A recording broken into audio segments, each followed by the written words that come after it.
아멘, 아멘. 네, 오늘 말씀을 가지고 다 그의 손에 있느니라는 제목으로 말씀을 나누기 원합니다. 지금 우리가 계속 바이블 타임 읽고 있는데요. 지난주부터 이제 바이블 타임 본문이 욥기라고 말씀으로 들어왔습니다. 사실 욥기가요 되게 어려운 성경입니다. 참 어려운 성경, 쉬운 말씀이 아닙니다. 그래서 이제 그런 얘기를 해요. 욥기를 한 번 읽을 때는 재미있대요. 근데 두 번 읽으면 어렵고요, 이해가 안 되고요, 세 번 읽으면 더 어렵고, 네 번 이어서 읽어야지 뭔 말인지를 알고, 그리고 말씀을 묵상하고 계속 읽어야지만 이해가 되는 책이 바로 욥기란 얘기를 합니다. 사랑하는 여러분, 욥기는요 하나님의 백성에게 왜 고통이 존재하는가에 대해서 말씀하고 있습니다. 그리고 하나님이 이 세상을 움직이는 가치관과 이 세상에서 생각하는 그 세 친구들의 가치관, 이것이 서로 다르다는 것을 보여주는 것이 성경입니다. 먼저 배경을 좀 살펴보면요, 이 욥기는요, 욥기에 등장하는 욥이라는 사람은 우스 땅에 존재하는, 실제적으로 있었는지 아닌지 잘 모르겠어요, 그 우스 땅에 있었던 사람이다라고 얘기하고 있습니다. 다만 많은 신학자들이 이것이 이제 이스라엘 저 동쪽에 있는 에돔 사람들이 살았던 땅을 그 우스 땅이라고 추측할 뿐입니다. 그리고 대부분의 신학자들은요, 이 욥기서가 언제 쓰여졌는가?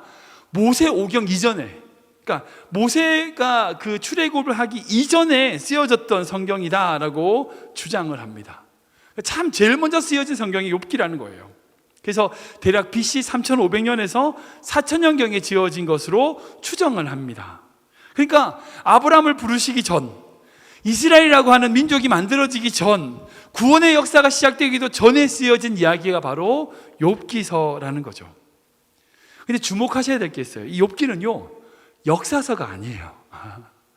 역사 이야기가 아닙니다. 이것은 시가서에 속합니다. 그러니까 뒤에 보시면 아시겠지만 사사기부터 해서 사무엘상하, 역대상하, 우리가 쭉 읽었던 느헤미야, 에스더까지 이것은 다 역사서예요. 이거는 뭐냐면 역사를 기반에 두고 있는 성경입니다. 그래서 역사에 있었던 일, 그 상황 속에서 쓰여진 성경이라면 이 욥기는 역사서가 아니고 시가서예요. 마치 소설과 같이. 그러니까 역사적 사실을 통하여 우리에게 가르치시기보다 어떤 의미적인 가치, 의미적인 차원에서의 하나님의 말씀이다라고 이해하셔야 된다는 거죠.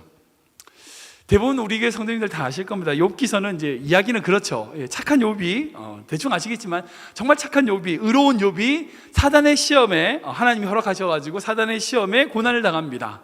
근데 그 고난에 주저하지 않고 정말 하나님을 믿고 의지하다가 나중에 복받았다, 이런 이야기라고 많은 분들 생각하십니다. 단편적이죠. 단편적입니다. 마치 동화와 같은 이야기, 어떤 역사적인 사실로서의 어떤 욥의 고난 그리고 회복이라고 하는 이야기로 이야기하는 것은 이 욥기 전체를 10%도 아니 5%도 이해하지 못하는 겁니다. 하나님이 이 욥기서를 왜 우리에게 주셨는가? 단편적으로 이해할 수 없습니다. 단순하게 어떻게 고난받았다가 잘 됐다 이렇게 생각해서 이해할 수 있는 말씀이 아닙니다. 왜 하나님은 선하다고, 분명히 의롭다고 하는 그 욥에게 고난을 주셨습니까? 그리고 그 세 친구들은 왜 그 욥에게 찾아와서 야, 너가 잘못해서 그런 거야, 너가 죄를 지으실 수 있어라고, 죄를 인정하라고 왜 그렇게 다그칠까요? 사실 이 전체적인 이야기를 보면 하나님의 깊은 마음이 무엇인지, 정말 이 세상에서 존재하고 있는 생각들과 하나님의 생각이 무엇이 다른지를 보여주는 것이 욥기다라는 거죠. 이제 코로나19로 말미암아 상도님들 가운데 많은 분들이 고난을 받고 있습니다. 전 세계가 지금 고난 덩어리에 빠져 있습니다.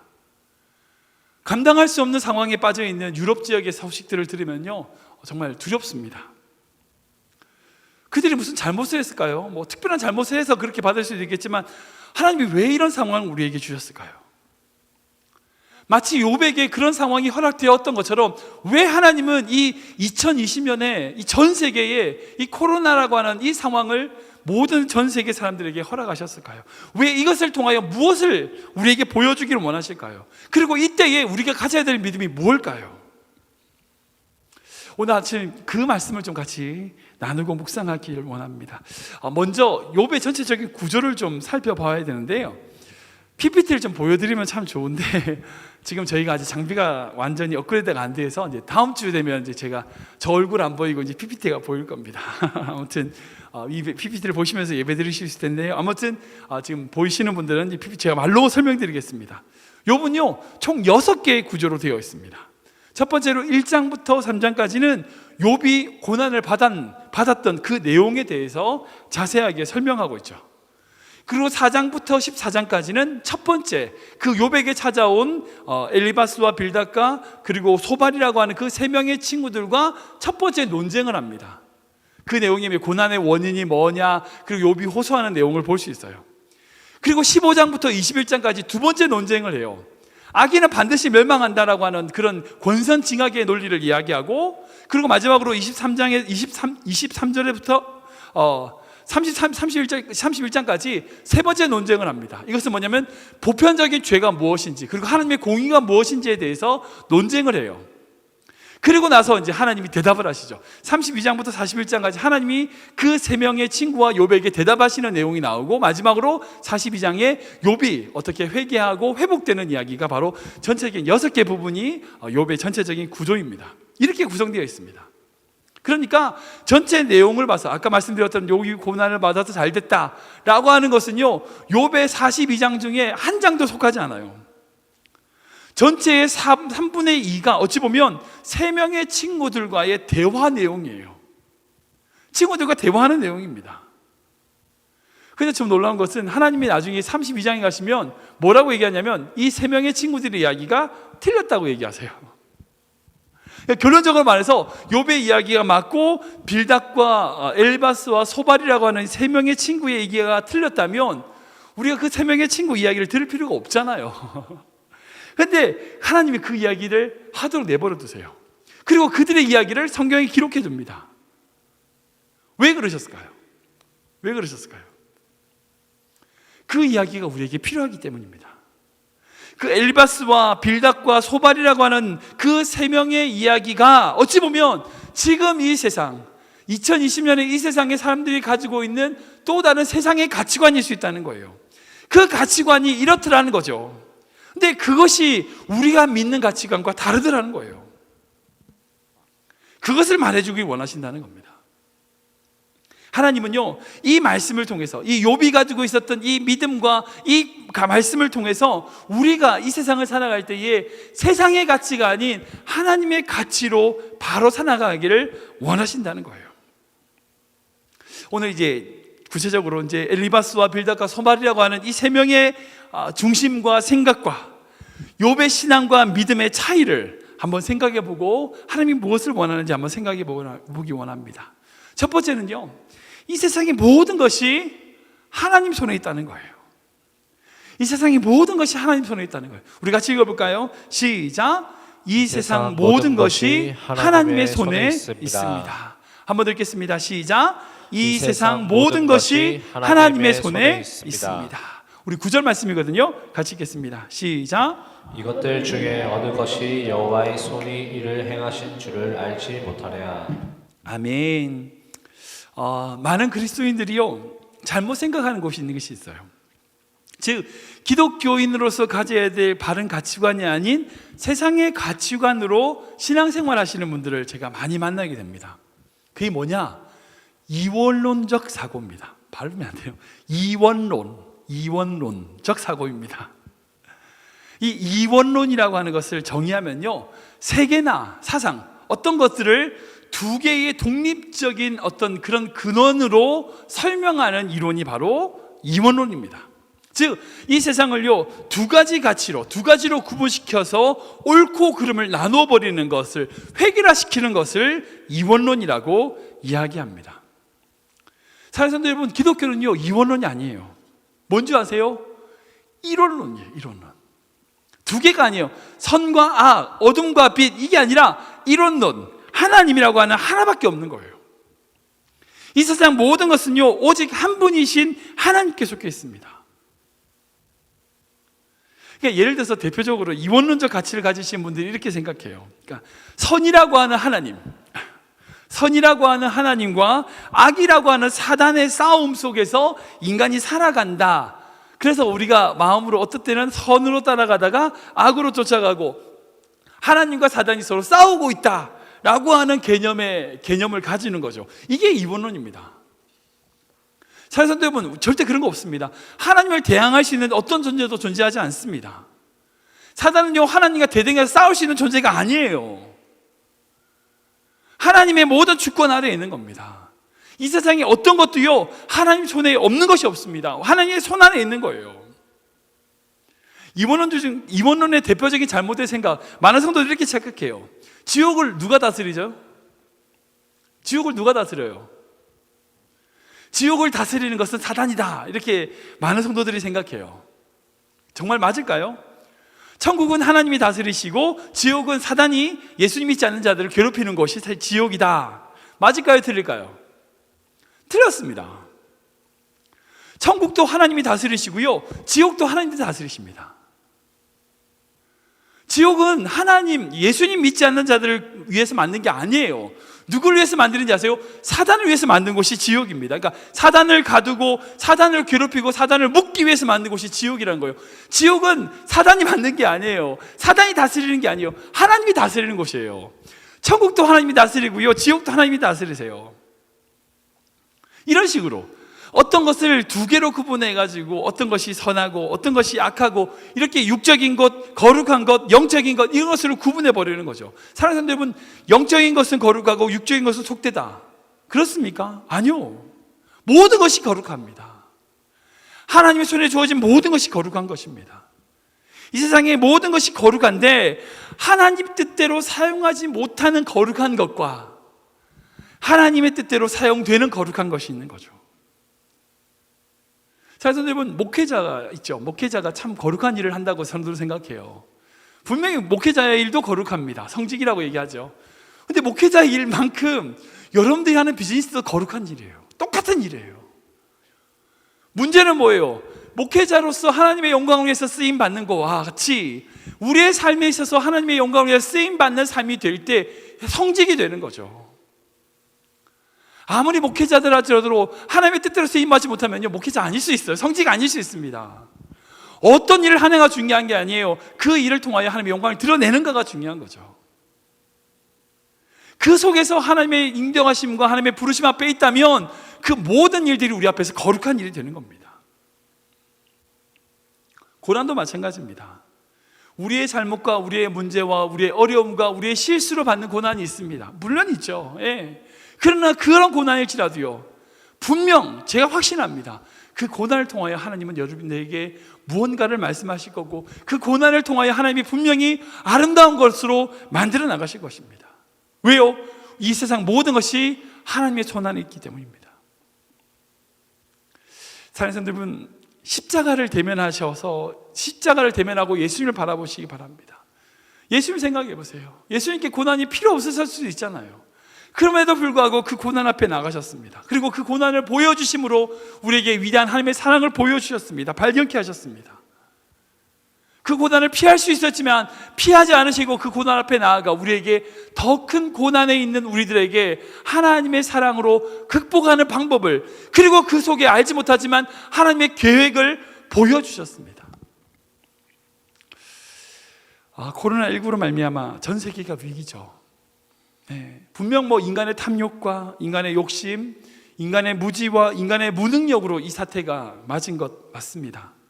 우리가 좀 더 잘 준비했다면, 우리가 좀 더 잘 대비했다면 유럽에서 그런 상황까지는 생기지 않았을 수 있을 것입니다.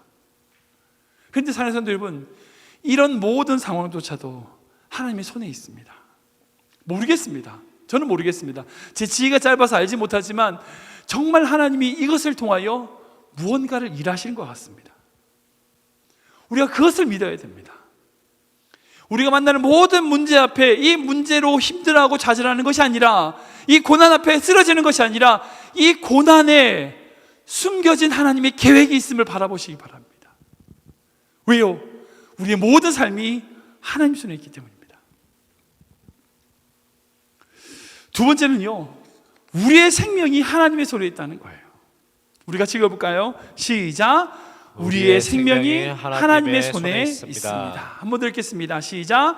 우리의 생명이 하나님의 손에 있습니다. 있습니다. 우리 10절 말씀이거든요. 같이 읽겠습니다. 시작. 모든 생물의 생명과 모든 사람의 육신의 목숨이 다 그의 손에 있느니라. 아멘. 많은 사람들이 생명 앞에 생명의 두려움에 있습니다. 바이러스 정말 눈에 보이지도 않잖아요. 이 세균, 박테리아보다 더 작은 정말 하나의 세포밖에 안 되는 이 조그만 바이러스 하나에 전 세계가 지금 공포에 빠져 있습니다. 지금 욥과 논쟁하고 있는 이 세 친구들은요, 지금 욥을 공격하면서 너의 작은 생명의 가치, 너의 존재의 가치가 하나님 보시기에 아무것도 아니다라고 얘기하고 있어요. 그러나 그 와중에서도 욥은 뭐라고 고백하느냐? 자신이 비록 고난에 있고 고통 가운데 있을지라도 나의 생명이 누구에게 있다고요? 하나님께 있다고요. 하나님이 주관하시고 하나님이 인도하신다고 믿음으로 고백하고 있는 것을 볼 수 있습니다. 사랑하는 성도 여러분, 이 고난 중에 있는 우리가 이 욥이 했던 이 고백이 우리에게 있어야 됩니다. 뭐라고요? 우리의 생명이 하나님 손에 있다는 겁니다. 근데 생각해 보세요. 지금 욥이 어떤 상황입니까? 자신이 가졌던 모든 재산 다 없어지고요, 자식들 다 죽고요, 심지어는 자기 몸에 악창이 생겨가지고 너무 간지러워서 기아장으로 자기 몸을 긁어내고 있는 그런 가려움을 이겨내는 그런 상황입니다. 솔직히 그 상황이라면 누가 포기하고 싶지 않겠습니까? 사실 그의 아내조차도, 말씀 보면요, 그의 아내조차도 그 남편에게 뭐라고 얘기해요? 하나님을 욕하고 죽어라 라고 말할 정도로 그런 극심한 상황이라고요. 그런 문제 앞에 놓여 있는 상황입니다. 그런데 그런 상황임에도 불구하고 욥은 자신의 생명을 자신의 마음대로 끊지 않았습니다. 다른 것은 몰라도요, 그 생명이 하나님 손에 있다고 하는 믿음이 그에게 있었다는 겁니다. 사랑하는 성도 여러분, 우리는 하나님의 창조물입니다. 피조물입니다. 하나님의 작품입니다. 우리의 생명과 삶이요, 결국 하나님 손에 있습니다. 우리가 죽고 싶다고 해서 죽을 수 있는 존재가 아니에요. 우리가 죽고 싶다고 죽을 수 있는 존재가 아닙니다. 그리고 하나님이 우리의 생명을 거둬가신다면 살고 싶다고 살 수 있는 존재가 아니에요. 우리의 육신의 생명 하나님께 있습니다. 그리고 하나님이 이 땅에 우리를 두셨다면 그 이유와 목적이 분명히 있다는 겁니다. 그러기에 우리에는 이 두려움이 있어야 돼요. 어떤 두려움이냐? 죽음을 두려워하는 게 아니라 내가 오히려 살아있음을 두려워해야 돼요. 죽음을 두려워하는 게 아니라 내가 살아있는 것 자체를 두려워해야 돼요. 왜? 하나님이 나를 이렇게 남겨두신 이유가 있을 텐데, 그 목적이 있을 텐데 그 목적을 못 이루는 것은 아닌가? 우리가 그걸 두려워해야 된다는 거죠. 믿음으로 우리가 이 세상을 살아갈 때에 하나님의 계획과 뜻, 그 하나님의 말씀과 그 은혜 가운데 우리의 육신의 생명이 있는 동안 주님이 우리 이 땅에 주신 생명의 목적대로, 그 사명대로 살아가는 삶이 되어야 된다는 겁니다. 근데 놀라운 건요, 이 욥기 말씀을 보면 육신을 가진 이 생명뿐 아니라 영생, 즉 영혼의 생명도 하나님 손에 있다는 것을 볼 수 있어요. 욥기 42장 가면 욥이 이제 하나님이 그렇게 다 대답을 하시고 난 다음에 모든 것을 회복시키시는 장면이 있습니다. 근데 놀라운 거는 이 욥이 그렇게 회복이 됐는데 어떻게 회복됐냐? 1장에 보면 욥이 받았던 것의 2배를 받아요. 먼저 1장을 볼까요? 욥의 재산 한번 봅시다. 2절과 3절이거든요. 같이 읽겠습니다. 시작. 그에게 아들 7과 딸 셋이 태어나리라. 그의 소유물은 양이 7,000마리요, 낙타가 3,000마리요, 소가 500결이요, 암나귀가 500마리이며 종도 많이 있었으니 이 사람은 동방 사람 중에 가장 훌륭한 자라. 아멘. 이렇게 많은 걸 가졌대요. 양이 7,000이고 낙타가 3,000이고 소가 500이고 암나귀가 500이었어요. 이렇게 많은 것을 가졌던 사람인데 쫄딱 망했죠. 그리고 하나님이 회복을 시켜주셔서 42장에 이렇게 됩니다. 12절 13절 같이 읽겠습니다. 시작. 여호와께서 욥의 말년에 욥에게 처음보다 더 복을 주시니 그가 양 14,000과 낙타 6,000과 소 1,000결이와 암나귀 1,000을 두었고 또 아들 7과 딸 3을 두었으며. 아멘. 이렇게 복을 받아요. 1장에 보면 양이 7,000이었는데 14,000, 낙타가 3,000이었는데 6,000, 소는 500결이었는데 1,000결이, 그러니까 암나기도 500이었는데 1000, 다 2배씩 받아요. 정확하게 2배로 하나님이 갚아주시고 회복시켜주시는 모습을 보게 됩니다. 근데 신기한 건 뭐예요? 아들이 7, 딸이 3이었으면 2배 받으면 몇 명이 태어나야 돼요? 아들 14, 딸이 6명이 돼야지 2배잖아요.